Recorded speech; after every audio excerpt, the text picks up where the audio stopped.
Genesis chapter 11. Now the whole world had one language and a common speech. As men moved eastward, they found a plain in Shinar and settled there. They said to each other, "Come, let's make bricks and bake them thoroughly." They used brick instead of stone and tar for mortar. Then they said, "Come, let's build ourselves a city with a tower that reaches to the heavens, so that we may make a name for ourselves and not be scattered over the face of the whole earth." But the Lord came down to see the city and the tower that the men were building. The Lord said, "If as one people speaking the same language they have begun to do this, then nothing they plan to do will be impossible for them.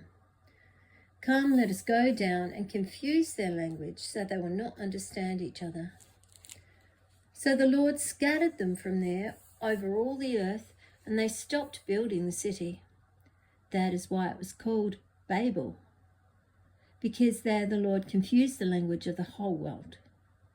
From there, the Lord scattered them over the face of the whole earth. This is the account of Shem. 2 years after the flood, when Shem was 100 years old, he became the father of Arphaxad. And after he became the father of Arphaxad, Shem lived 500 years and had other sons and daughters.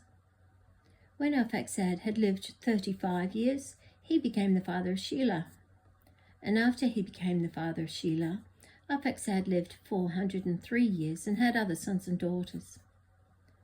When Shelah had lived 30 years, he became the father of Eber.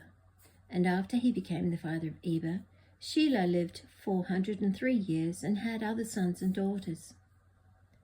When Eber had lived 34 years, he became the father of Peleg. And after he became the father of Peleg, Eber lived 430 years, and he had other sons and daughters. When Peleg had lived 30 years, he became the father of Reu. And after he became the father of Reu, Peleg lived 209 years and had other sons and daughters.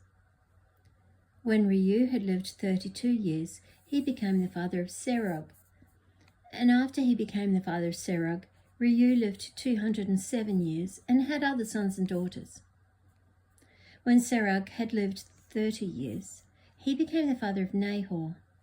And after he became the father of Nahor, Serug lived 200 years and had other sons and daughters.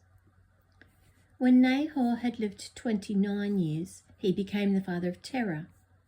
And after he became the father of Terah, Nahor lived 119 years and had other sons and daughters. After Terah had lived 70 years, he became the father of Abram, Nahor, and Haran.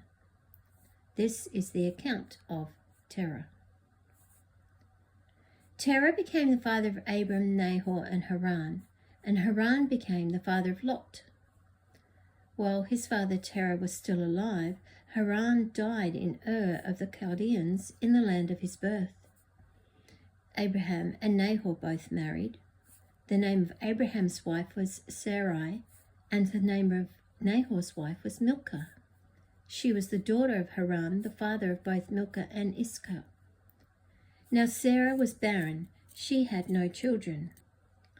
Terah took his son Abram, his grandson Lot of Haran, and his daughter-in-law Sarai, the wife of his son Abram, and together they set out from Ur of the Chaldeans to go to Canaan. But when they came to Haran, they settled there. Terah lived 205 years, and he died in Haran.